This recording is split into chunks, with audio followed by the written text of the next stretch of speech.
ഔചിത്യം എന്നൊരു സാധനമുണ്ട്. ഒരു മനുഷ്യനായ കുറച്ചൊക്കെ ഔചിത്യം വേണം. ഒരു പരിചയമില്ലാത്ത ആൾക്കാരെ വിളിച്ച് തെറി വിളിക്കാൻ പകുതി പേർക്ക് ശരിക്കും എന്താ മാറ്റർ ഒന്നും അറിയില്ല. ഞാൻ കുടുങ്ങി ചാർലി, ശരിക്കും കുടുങ്ങിന്ന് പറഞ്ഞാൽ കത്രയെ പൂട്ട് കൈത്ത പോലെയായി. നീ ഇവിടെ കൈവിടരുത്. എന്നെ നമ്പി നീ ഇവിടെ നിൽക്കണ്ട. ഈ കാര്യത്തിൽ എനിക്ക് നിന്നോട് യാതൊരു സഹതാപവും ഇല്ല. ആൾക്കാരെ വെറുപ്പിക്കുമ്പോ ആലോചിക്കണമായിരുന്നു. അത്രയ്ക്ക് നീ ഇവിടെ കിടന്ന് അഹങ്കരിച്ചില്ലേ? എന്തൊക്കെയാ നീ പറഞ്ഞത്? Flash back.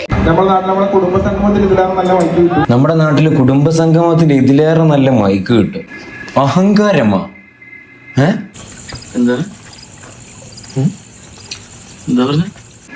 അഹങ്കാരമാ. ഒരുമാതിരി ചൊറിഞ്ഞു വരുന്നുണ്ട് നിന്റെ വർത്താനം കേട്ടിട്ട്. ഇവരാണ് അവനെ കുറിച്ച് പറയാനായിട്ട് വലിയ ന്യായാധിപം വന്നിരിക്കുന്നു. അഹങ്കാരമാ. അച്ഛനെ, ഈ കളിയിൽ ഈ നിമിഷം തൊട്ട് നിങ്ങൾ ഒറ്റയ്ക്കല്ല.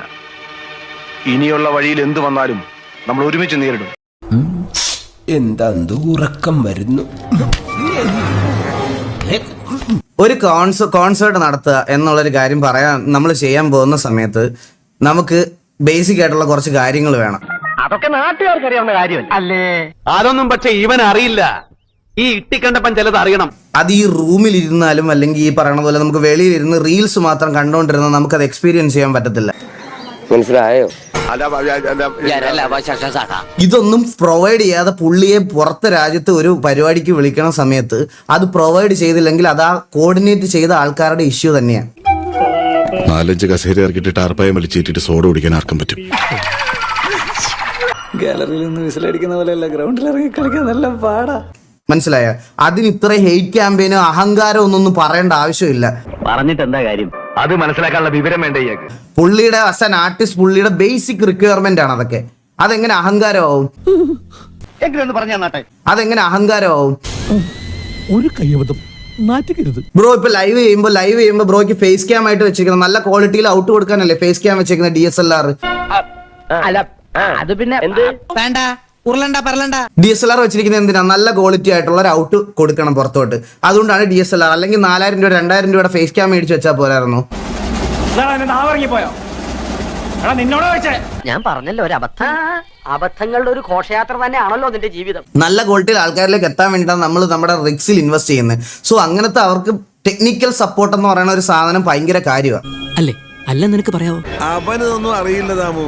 പേരിൽ മാത്രമുള്ള ഈ ഓമനത്വം. ബ്രോ, ഞാൻ ഒറ്റ കാര്യം ചോദിക്കുന്നുള്ളത്, എല്ലാവരും ഇത്ര ഹേറ്റ് ക്യാമ്പയിൻ പുള്ളി ചിറാപ്പുഞ്ചി പാടുന്നത് ഓരോ നാട്ടിലെ ഓരോ സ്ഥലത്താണ്. റീൽ കാണുന്നവർ ഒരേ സ്ഥലത്തിരുന്ന് അത് സെയിം കണ്ടോണ്ടിരിക്കുക. എനിക്ക് വായി തോന്നുന്ന ക്യാമറ പറഞ്ഞോ, പറയേണ്ട നേരം പറഞ്ഞില്ലല്ലോ.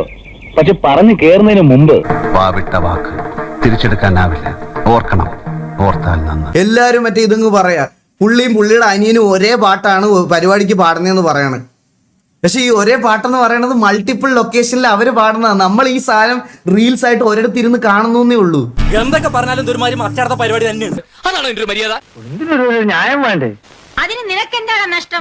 അല്ല, ഞാൻ അപ്പൊ ഈ ലാപ്ടോപ്പിന്റെ പിന്ന് പോലും ഇവിടെ നമുക്ക് പ്രൊവൈഡ് ചെയ്തിട്ടില്ല.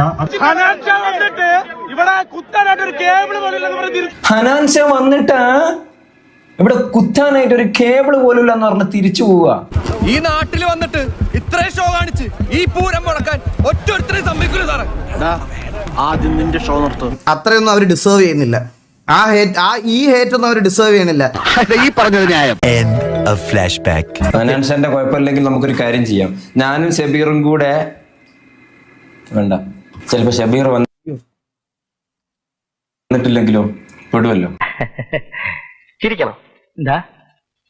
ഒരു വലിയ തമാശ പറഞ്ഞതല്ലേ? ചിരിക്കണമെങ്കിൽ ചിരിക്കാം. 5ാം ക്ലാസ്സിൽ പഠിക്കുമ്പോൾ ഇറങ്ങിയതാണ് കോമഡി. ഞാൻ ഷബീർ ബൈക്ക് എടുത്ത് റൈഡിംഗ് ഗിയേഴ്സ് ഇട്ട് വന്നതാണ്. എന്റെ ജയ്സാ, ഇതെന്ത് തരം രോഗ? ഇങ്ങനെയൊക്കെ ചെയ്യുന്നതുകൊണ്ട് സത്യത്തിൽ എന്താ ഉദ്ദേശിക്കുന്നത്? എന്ന് വെച്ചാൽ നമ്മുടെ നാട്ടിൽ നിന്ന് ഇപ്പോൾ ഒരാള് ഒന്ന് പൊങ്ങി വരിക അല്ലെങ്കിൽ ഇതായിട്ട് വരിക എന്ന് തോന്നുമ്പോൾ നമ്മുടെ നാട്ടിൽ എല്ലാവർക്കും കാണുന്ന ടിപ്പിക്കൽ കുശുമ്പെന്ന് മാത്രമേ അതിന് പറയാനുള്ളൂ. ഇത് അസൂയാണല്ലേ? അസൂയ, അതാ അതിന്റെ പേര്. ഒരാളുടെ വളർച്ചയിൽ ഏറ്റവും കൂടുതൽ അസൂയപ്പെടുന്നത് ബന്ധുക്കളും സ്വന്തം നാട്ടുകാരുമാണെന്നാണ് മഹാന്മാർ പറഞ്ഞിട്ടുള്ളത്. ഇതാ തന്നെ, അങ്ങനെ ശരിയാ, ഉറപ്പ് തന്നെ. സംശയമുണ്ടോ?